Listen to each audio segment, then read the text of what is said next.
روزہ بھی رکھو، زکات بھی دو، تلاوت بھی کرو۔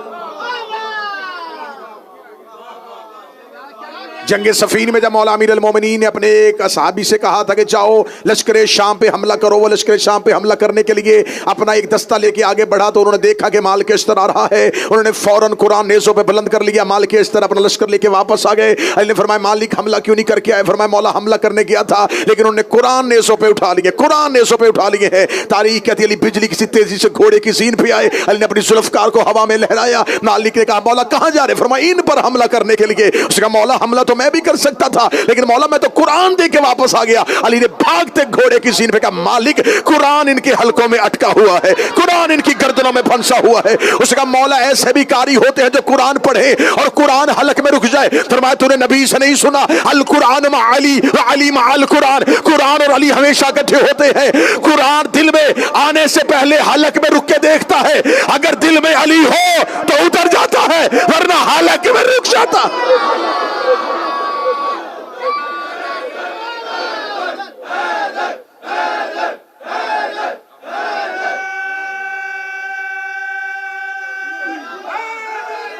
یار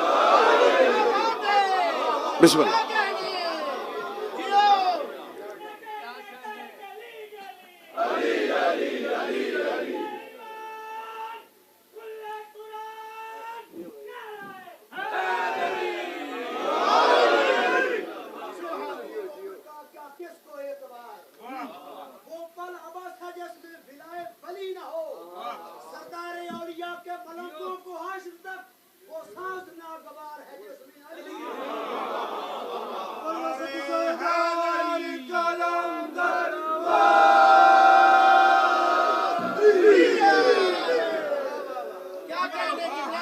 تو یہ سب سے بڑا اعتراض ہے کہ آپ شاید صحابہ پیغمبر کو نہیں مانتے، ہم صحابہ پیغمبر کو مانتے ہیں، لیکن قرآن ہمیں بتا رہا ہے کہ ہر صحابی مومن نہیں تھا۔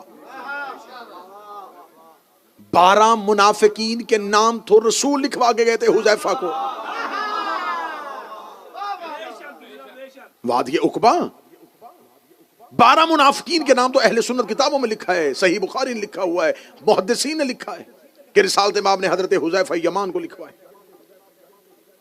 حذیفہ کے پاس وہ نام موجود تھے اور بہت بڑی شخصیت رسول کے جانے کے بعد، کیونکہ رسول نے کہا تھا حذیفہ منافق کی سب سے بڑی نشانی کیا ہوگی؟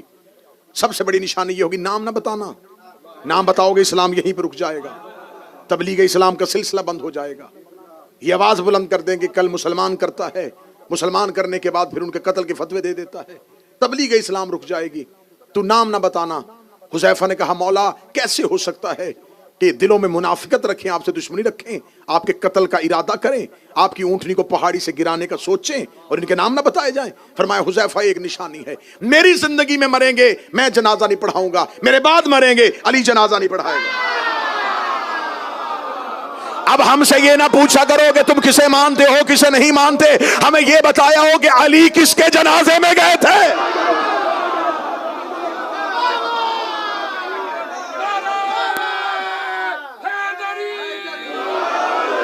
مصروفیت کیا مصروفیت تھی کہ علی نہیں گئے؟ اگر مصروفیت کی وجہ سے نہ جانا ہوتا مدائن میں جا کے سلمان کا جنازہ پڑھا دیا۔ منافق کا جنازہ رسول نے فرمایا۔ اور جب بھی مدینے میں کوئی مرتا تھا ایک بہت بڑی شخصیت حذیفہ کے دروازے پہ آتی تھی، تو جنازے پہ جا رہا ہے؟ ہاں چلیں پھر اب میں یہ عقیدہ یہ لفظ اگر آپ کے ذہن بن گئے تو اب میں کہنا لگاؤں اور اس پیغام کو جہاں تک ہو سکے وہ نشر کر دیجئے۔ برادران اہل سنت آپ کو بہت غلط گائیڈ کیا گیا ہے کہ ہم شیعہ صحابہ کرام کی عزت نہیں کرتے، ہم صحابہ کو برا کہتے ہیں۔ میں دعائے زہرا نارتھ ہیمپٹن میں اس پورے مجمع کی نمائندگی کرتے ہوئے کہہ رہا ہوں ہم صحابی کو برا نہیں کہتے، ہم منافق کو برا کہتے ہیں۔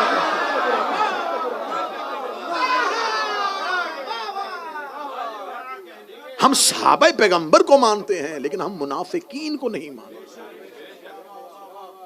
اور جب آپ ہم پر اعتراض کرتے ہیں نا تو میں نے تو پہلی 2 3 4 مجلسوں میں بار بار یہ ریپیٹ کیا ہے کہ آپ کے پاس بھی تو مکمل بایوگرافی جن صاحب کی ہے ان کی تعداد تو 7,000 ہے، ان سے زیادہ کو تو آپ ہی نہیں مانتے۔ جب آپ ہم پر اعتراض کرتے ہیں نا کہ شیعہ صحابہ کو نہیں مانتے، میں کھل کے بات کر لیتا ہوں، بندے کھل کے بات نہیں کرتے. آپ کے ذہن میں کچھ لوگ ہوتے ہیں،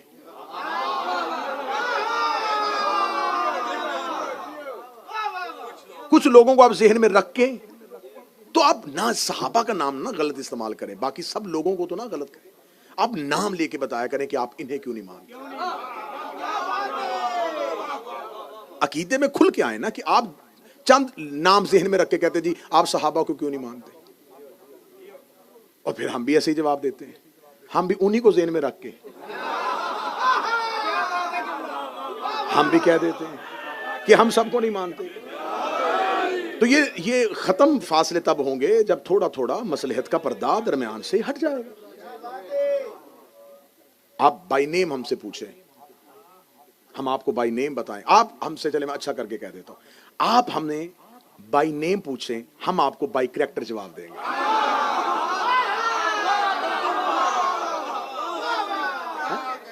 آپ ہمیں بائی نیم بتائیں کہ آپ کہیں جی آپ ان کو کیوں نہیں مانتے، ہم فوراً کتابوں سے کریکٹر پڑھیں گے، اس پڑھنے کے بعد آپ کو کہیں گے جی یہ کردار ہے. ہم شخصیت پرستی نہیں کرتے، ہم کردار کی عزت کرتے ہیں. اگر تو یہ کردار عزت کے قابل ہے تو مان لیں. یقین کریں ہم فیملی بیک گراؤنڈ کی وجہ سے نہ کسی کو چھوڑتے ہیں نہ مانتے. اگر ہم فیملی بیک گراؤنڈ دیکھتے تو محمد بن ابی بکر کو کیوں مانتے؟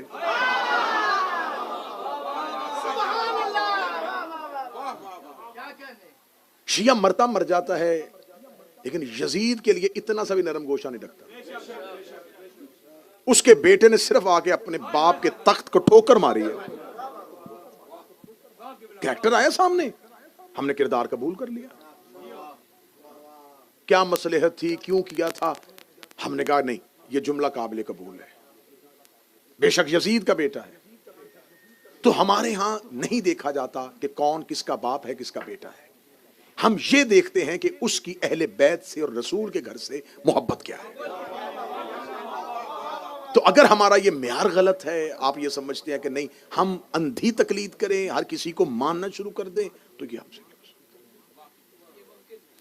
اب ہم آپ کو بتاتے ہیں کہ اصحاب پیغمبر میں سے دیکھیں یہ جو اتنا بڑا واقعہ رونما ہو گیا ہے، 10 دن سے ہم رو رہے ہیں، 10 دن سے ہم سڑکوں پہ ہیں، پوری دنیا کا ہر شیعہ ان 10 دنوں میں سیاہ لباس پہن کے احتجاج کر رہا ہے. یہ احتجاج کس چیز کا ہے؟ امام حسین کی شہادت کا، کہ 61 ہجری کو 10 محرم کو عراق کے صحرا میں نبی کے خاندان کا ایک قتل ہوا ہے. ہم آج تک سڑکوں پہ اس لیے پھر رہے ہیں، احتجاج اس لیے کر رہے ہیں کہ اس قتل کے حقیقی قاتل گرفتار نہیں ہوئے. میں بڑی اہم گفتگو آپ سے کرنا چاہوں گا کیونکہ شب عاشور ہے، تو میں چاہتا ہوں کہ پیغام پورے کا پورا نشر ہو جائے. ہم یہ چاہتے ہیں کہ قتل حسین پر انصاف ہو. مسلمان اگر اپنے دامن سے قتل حسین کا دھبا ختم کرنا چاہتے ہیں تو ان مجرموں کی عزت کرنا چھوڑ دیں جو بلا واسطہ یا بال واسطہ قتل حسین میں شریک ہے. قتل حسین میں اکیلا یزید شریک نہیں ہے، قتل حسین میں یزید صرف آلہ کار ہے. یزید کے پیچھے کچھ محرکات ہیں جن کی وجہ سے اس نے اتنا بڑا قدم اٹھا لیا کہ جس کا کلمہ پڑھتا تھا اسی کا خاندان قتل کیا. اور یہ واقعہ کوئی 200 سال بعد بھی نہیں ہوا، نبی کے جانے کے 50 سال بعد. اس دور میں اگر جا کے دیکھیں تو اس دور میں لوگوں کی جو ایوریج ایج ہے وہ 100 سال سے اوپر ہوتی تھی. امام حسین علیہ السلام کے اصحاب میں سے 90-91 سال کے اصحاب تو حسین کے ساتھ لڑ رہے تھے، امام حسین کے لشکر میں شامل تھے. تو اس کا مطلب ہے کہ 100+ لوگ آسانی سے جی لیتے تھے. اور یہ واقعہ کربلا کب ہوا؟ رسول کی شہادت سے 50 سال بعد. اس کا مطلب ہے کہ وہ لوگ زندہ تھے جنہوں نے اپنی آنکھوں سے نبی کو دیکھا تھا. وہ رسول زندہ تھے جنہوں نے اپنی آنکھوں سے نبی کی گود میں حسین دیکھا. ان لوگوں نے اس قتل میں کیا کردار ادا کیا؟ وہ واقعہ کربلا میں کہاں تھے؟ کیونکہ مسلم امہ دو حصوں میں تقسیم ہو چکی تھی.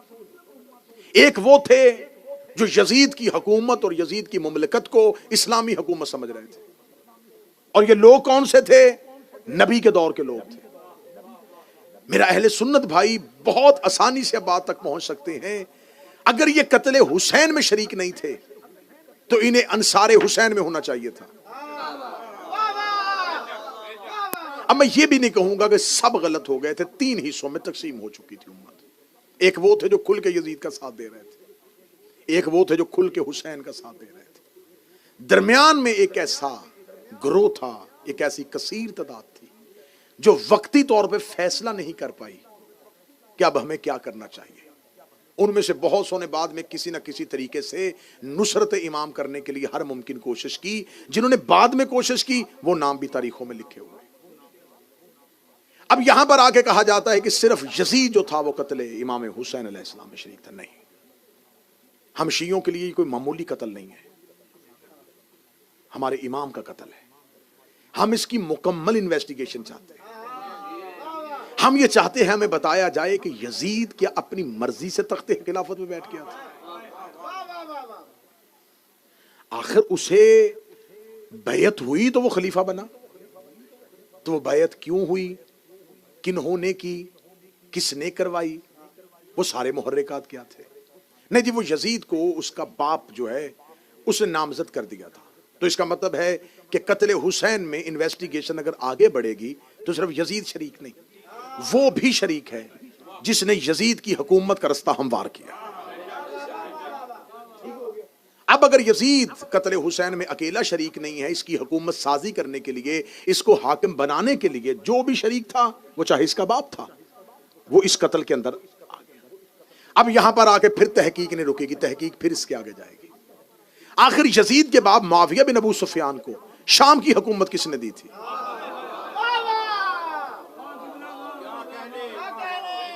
اگر آپ سراغ لگانا چاہیں تو پھر سراغ تو لگ سکتا ہے. اگر آپ نے ویسے ہی تعصب کی پٹی آنکھوں میں باندھ لی ہے اور قاتلان حسین کو ہی اپنے ہیرو سمجھنا ہے تو آپ کی مرضی ہے. ورنہ ہم شیعہ کٹ رہے ہیں, مر رہے ہیں, لیکن آپ کو حق پہنچا رہے ہیں کہ خدا را اپنے دماغ, اپنے ذہن, اپنی عقلوں کو روشن کرو. یزید کی حکومت بنانے میں اس کے باپ کا ہاتھ تھا. معاویہ بن ابو سفیان کو شام کی حکومت دینے میں کس کا ہاتھ تھا؟ کس نے اسے خلیفہ بنایا تھا؟ کہتے تیسری خلافت کے دور میں باقاعدہ طور پر اسے نامزد کر دیا گیا تھا. 18 ہجری سے لے کے 60 ہجری تک 42 سال مسلسل ابو سفیان کا بیٹا شام کے مسلمانوں کا حاکم بنا رہا. کیا 42 سال میں مسلمانوں کے پاس کوئی حافظ قرآن, کوئی مفسر قرآن, کوئی محدث, کوئی ایسا صحابی, کوئی برگزیدہ, کوئی نبی کے خاندان سے محبت کرنے والا نہیں تھا کہ 42 سال جگر چبانے والی کا بیٹا, دسترخوان میں واضح شراب رکھ کے پینے والا,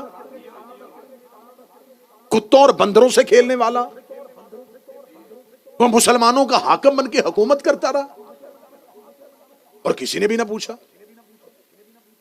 نہیں, یہ سب جی بنی امیہ کی نسل اور ہے. اور پھر یا کہ بہت بڑا تاریخ کا دھوکہ دیا جس میں اکثریت ہمارے شیعوں کی بھی آ گئی کہ بنی امیہ جو تھے یہ بنی ہاشم کے رشتہ دار ہی تھے, پیچھے سے ان کا شجرہ ایک تھا. غلط.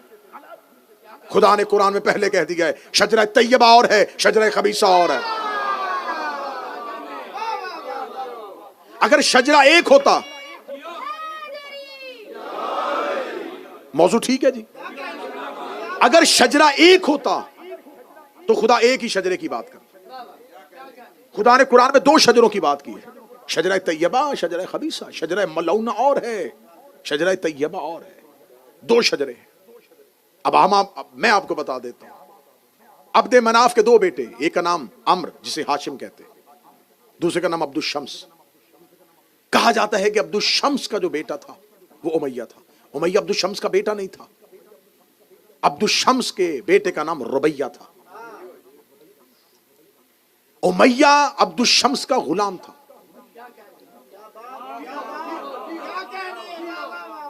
جب یہ رسول کے دادا ہیں جناب ہاشم اور جناب عبد الشمس, یہ دونوں دادا ہیں. یہ شام میں رہتے تھے کیونکہ شام میں اس دور میں بزنس, تجارت, سب کچھ شام میں تھا. شام میں مقیم تھے. جب عبد الشمس کے ہاں ایک غلام رہتا تھا جس کا نام امیہ تھا. عبد الشمس کا انتقال ہو گیا, امیہ نے اس کے سارے کاروبار کو سنبھال لیا. پتہ چلا کہ عبد الشمس کا حقیقی وطن تو مکہ ہے, اور مکہ میں اس قبیلے کو بڑی عزت کی نگاہ سے دیکھا جاتا ہے. یہ مکہ پہنچتا ہے. جب مکہ آتا ہے تو جناب عبد المطلب اس سے سوال کرتے یہ کون ہے؟ تو یہ کہتا ہے میں عبد الشمس کا بیٹا ہوں, میں آپ کا خاندان ہوں. فرماتے اسے کعبہ کے قریب لے کے جاؤ, کیونکہ ہماری نسل کا کوئی بھی ایسا فرد نہیں ہے جو کعبے کی عزت سے واقف نہ ہو. یہ وہاں پر جا کے جھوٹی قسم دیتا ہے, لیکن عبد المطلب جو ہیں وہ اس کی قسم کا انکار کرتے ہیں کہ اس کی نہ حجر اسود تعظیم کر سکتا ہے, نہ اسے کعبے کی عزت و عظمت کا اندازہ ہے, اور بنی ہاشم مشترکہ طور پر اس کو مکہ سے نکال دیتے. یہ ہسٹری میں اہل سنت کتابوں سے ثابت کرنے کے لیے تیار. اس کو نکالا جاتا ہے مکہ سے. یہ مکہ سے نکلتا ہے, پھر یہ دوبارہ شام آ جاتا ہے. شام میں آ کے یہ ایک شادی شدہ عورت کے ساتھ اپنا تعلق بناتا ہے. وہاں سے اس کے ہاں ایک بیٹا پیدا ہوتا جس کا نام ہے زکوان. یہ زکوان کو لے کے دوبارہ اپنے وطن اپنے گھر جاتا ہے, اور اپنی حقیقی بیوی کا عقد اپنے اس بیٹے کے ساتھ کرتا ہے.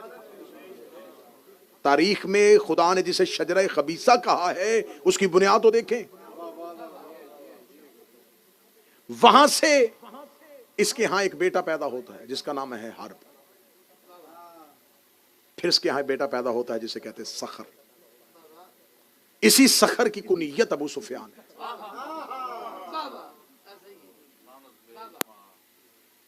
ابو سفیان کے ہاں پھر 3 بیٹے آتے ہیں. ایک حنزلہ جسے بدر میں علی نے مارا, ایک معاویہ, اور ایک یزید. ایک تو یزید معاویہ کا بیٹا تھا, ایک یزید معاویہ کا بھائی بھی تھا, یزید بن ابو سفیان. ادھر سے حرب کے ہاں ایک اور بیٹا ہے ابو سفیان کے علاوہ جس کا نام ہے آس. آس کے پھر 2 بیٹے ہیں, ایک کا نام ہے حکم اور ایک کا نام ہے عفان. حکم کا بیٹا مروان اور آس کا بیٹا عثمان, عفان کا بیٹا عثمان. پھر اس میں سے ایک بیٹا ہے جس کا نام ہے عقبہ. عقبہ کا ایک بیٹا ہے ولید. یہ وہی ولید ہے جب امام حسین سے بیعت مانگی گئی تو یہ مدینے کا والی تھا, مدینے کا حاکم تھا. اس کو خلافت کے دور میں کوفے کا حاکم بنا دیا گیا تھا. یہ کوفے کا مسلمانوں کا والی بنا ہوا تھا دور یزید میں. اور اہل سنت کتابیں کہتی ہیں اس نے شراب کے نشے میں آ کے فجر کی نماز مسلمانوں کو پڑھائی, اور 2 رکعت کی بجائے 4 رکعت نماز پڑھائی. مال کے اشتر وہاں موجود تھے. یہ شراب کے نشے میں بے ہوش ہو کے مصلی پہ گرا. لوگوں نے اس کی انگوٹھی اتاری, کیونکہ انگوٹھی خلیفہ کی جو حاکم ہوتا ہے وہ مہر ہوتی ہے اس کی. انگوٹھی اتار کے مدینے بھیج دی کہ یا علی یہ دیکھیے کیا ہو رہا ہے, ایک شرابی کو یہاں پہ حاکم بنایا ہوا اور وہ مسلمانوں کو نماز پڑھا رہا ہے. کیا کیا گیا؟ اس کو معزول کیا گیا؟ نہیں, اس کو معزول کرنے کی بجائے اس کو مدینے جیسی اہم پوسٹ کو بلا لیا گیا. یہ تمام کام جو ہو رہا تھا, یہ بنی امیہ کا جو شجرہ پھیل رہا تھا, کوئی کوفے کا والی بن رہا تھا, کوئی شام کا والی بن رہا تھا, کسی کو یمن کا والی بنایا جا رہا تھا. اب میرا اہل سنت بھائیوں سے سوال ہے کہ آپ ہمارا گریبان پکڑتے کہ آپ صحابہ کو نہیں مانتے. کیا اس دور میں نبی کے جلیل القدر صحابہ موجود نہیں تھے؟ کیا ابو ذر کوفہ کا گورنر نہیں بن سکتا تھا؟ کیا سلمان شام کا حاکم نہیں بن سکتا تھا؟ کیا مقداد کو کسی ملک کی گورنری دی گئی ہو؟ تو ان تمام شخصیات کو چھوڑ کے صرف بنی امیہ کو نوازنا کہ دوسری خلافت کے دور میں جب بنی امیہ مکمل طور پہ شام کا کنٹرول سنبھال لیتے ہیں اور 42 سال تک ان کی حکومت چلتی رہتی ہے, اور 42 سال صرف اور صرف ایک امت کو علی کی دشمنی میں پالا جاتا ہے. تو اب ادھر یہ ہے ایک پورا شجرہ جو اہل بیت کی دشمنی میں ہے. سوال یہ پیدا ہوتا ہے کہ یزید کی حکومت سازی میں کس کا ہاتھ تھا؟ معاویہ کا. معاویہ کو کس نے بنایا تھا تیسری خلافت کے دور میں؟ تیسرے خلیفہ کی حکومت کس نے بنائی تھی؟ 6 لوگوں کی کمیٹی نے. 6 لوگوں کی کمیٹی کس نے چنی تھی؟ دوسرے خلیفہ نے. دوسرے کو نامزد کس نے کیا تھا؟ پہلے خلیفہ نے. پہلا خلیفہ کس نے چنا تھا؟ سقیفہ نے. جو قتل ہوا یہ کون تھا؟ حسین. یہ کس کا بیٹا تھا؟ علی کا. علی کو کس نے حاکم بنایا تھا؟ رسول نے. کہاں بنایا تھا؟ غدیر میں. جھگڑا حسین اور یزید کا نہیں، جھگڑا ثقیف اور غدیر کا ہے.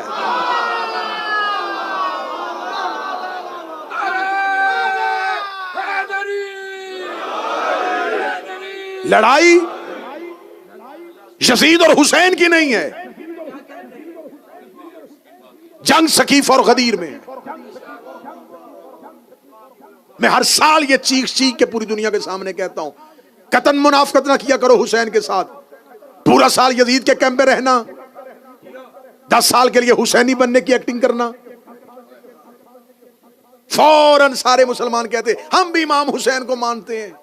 ہمارے گاؤں میں آ کے دیکھیے ہم کتنی سبیلیں لگاتے ہیں، ہم 10 محرم کو اتنی حلیم کی دیگیں پکاتے ہیں. دیگیں پکانے سے حسین ملتا ہے؟ سبیلیں لگانے سے حسین ملتا ہے؟ 10 دن کے لیے صرف راضی کرنے کے لیے. کیوں؟ ہمیں تیری منافقت کا پتہ ہے. تو 10 دن حسین اس لیے ہوتا ہے کہ ادھر یزید کھڑا ہے. اب یزید کے کیمپ میں نہ جانے کی وجہ سے ساری مسلم امت نے کہہ دیا یزید غلط، یزید غلط، یزید غلط، یزید غلط، یزید غلط. کیوں بھائی؟ اکیلا یزید؟ سارے آ کے کہ نہیں حسین صحیح یزید غلط، حسین صحیح یزید غلط، حسین صحیح یزید غلط. مجھے نہیں پتا تقریر کسی بندے تک پہنچ رہی ہے، کون سو کے سن رہا ہے، کون جا کے سن رہا ہے. میں جملہ کہنے لگا ہوں حسین صحیح یزید غلط. حسین صحیح کہنے کے لیے کئی غلط کہنے پڑتے ہیں. اتنا سستا نہیں ہے حسین.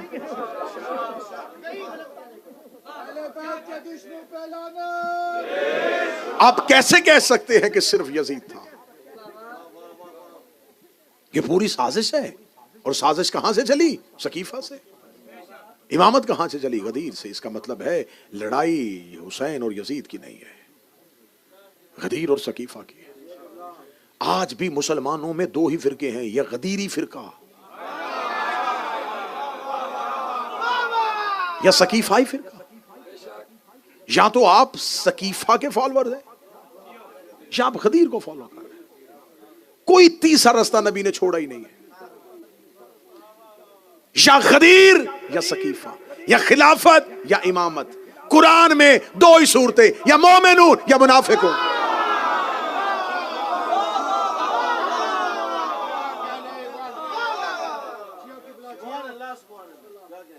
غدیر میں کون کون ہے؟ آؤ میں تمہیں غدیر تلاشی دے لیتے ہیں نا، اپنے اپنے مکتب کی تلاشی دے دیتے ہیں. میں نبی کے خاندان کے قاتل ڈھونڈنے ہیں نا، تو آؤ اپنا اپنا مکتب کھولو، تلاشی دو. آؤ ہمارا مکتب دیکھ لو. ہمارے پاس علی ہے، حسن ہے، حسین ہے، زین العابدین ہے، محمد باقر ہے، جعفر صادق ہے، موسیٰ کاظم ہے، علی رضا ہے، تقی ہیں، نقی ہیں، عسکری ہے، مہدی ہے. لو تلاشی. ان میں سے کسی میں عیب نکال کے دکھاؤ.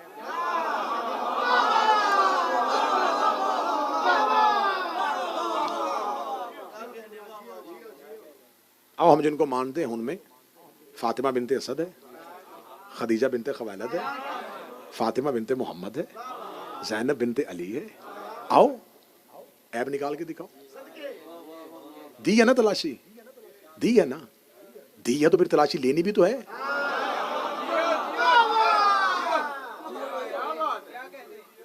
آئیں آپ کے پاس خلافت، دیں تلاشی. پہلا خلیفہ حضرت ابوبکر، دوسرے حضرت عمر، تیسرے حضرت عثمان، چوتھے حضرت معاویہ، پانچویں تھوڑی دیر کے لیے حسن، چھٹے یزید. آپ کی خلافت میں تو یزید کھڑا ہے. خلافت مکمل ہی نہیں ہے جب تک چھٹے نمبر پر یزید کو نہ وہ مانے. کیونکہ بھائی آپ اس کے کردار کو نہیں مان رہے، خلیفہ تو رہا ہے نا. خلافت تو اس نے کی ہے، مسلمانوں کا خلیفہ تو رہا ہے. ہمارے پاس تو وہ آ ہی نہیں سکتا، کیونکہ ہمارے پاس تو امامت والے ہیں. آپ نے خلافت والی تعداد پوری کرنی ہے تو آپ کو یزید رکھنا پڑے گا، کیونکہ وہ خلیفہ مسلمانوں کا رہا ہے. آپ کہتے جی اس کا کردار بڑا گندا تھا. لیکن وہ خلیفہ رائے. تو یہی بات تو ہم کہہ رہے ہیں کہ کردار ٹھیک نہیں تھے اور خلیفہ رہے ہیں.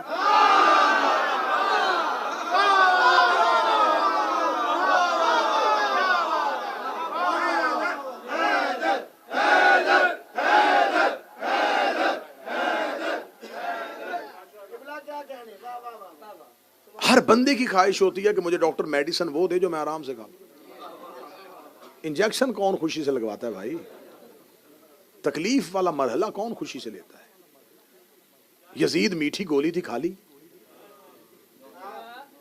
فوری طور پہ کہہ دیا ہاں ہاں ہاں لے جائیں. ہم نہیں مانتے حضور، ہم صرف یزید ہی نہیں پکڑیں گے، ہماری تو مجبوری ہے، ہم تو پھر جائیں گے کہ آخر اس سازش میں کون کون کہاں سے شریک تھا.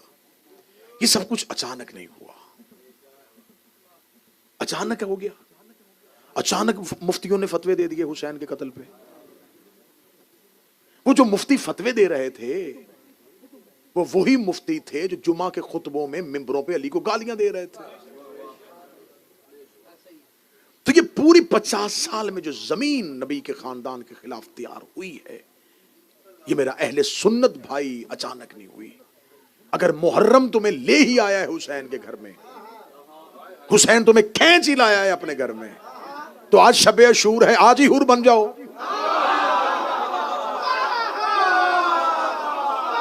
آج حور بن جاؤ.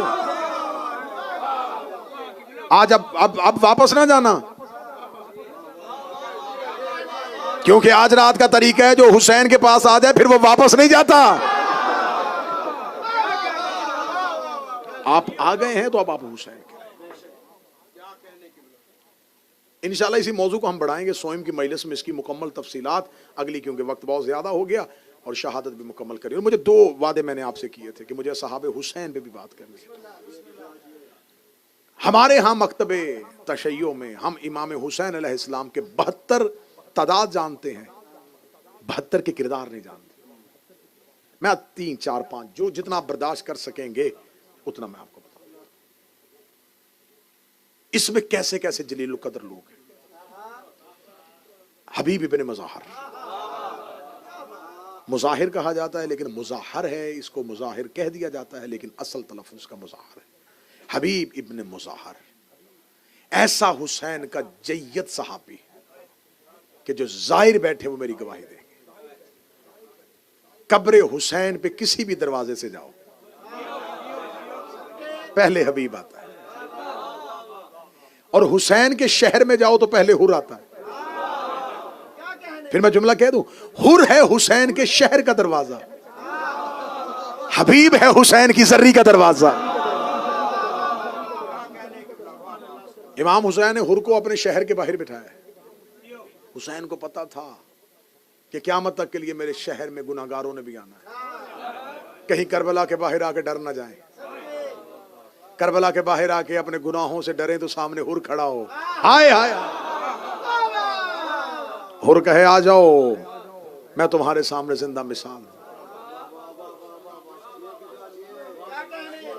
دروازہ حسین کے شہر کا دروازہ حر، حسین کی زری کا دروازہ حبیب. کیا تھا اس میں جو حسین نے اس کی قبر اپنی قبر کے ساتھ بنوائی ہے. امام حسین علیہ السلام نے جناب حبیب کو ایک خط لکھا تھا، اس خط میں حبیب کو سلام کیا تھا رجل فقی کہہ کے، اے مرد فقی تم پر میرا سلام. اور میں بچوں کو سمجھانے کے لیے کہہ دوں، جناب حبیب رسول کے صحابی تھے. امام حسین اور امام حسن علیہ السلام کا بچپن تھا. ان کے باپ مظاہر نے نبی کا کھانا کیا کہ آپ نے یا رسول اللہ کل میرے گھر کھانا کھانا. رسالت میں آپ نے فرمایا مظاہر اکیلا نہیں آؤں گا، بیٹوں کو ساتھ لے کے آؤں. رسالت میں آپ جب اگلے دن حسن اور حسین کو لے کے مظاہر کے گھر کی طرف چلے تو مظاہر کا یہی بیٹا حبیب اپنے مکان کی چھت پہ تھا. یہ مہمانوں کا رستہ دیکھ رہا تھا کہ آج رسول نے ہمارے گھر آنا ہے. یا چھت سے گر کے حبیب مر گئے. تاریخ پڑھ رہا ہوں، حبیب مر گئے. باپ نے لاش کمرے میں رکھ کے بند کر دیا دروازہ. رسالت میں آپ آئے، دسترخوان لگا دیا، حسن اور حسین ساتھ.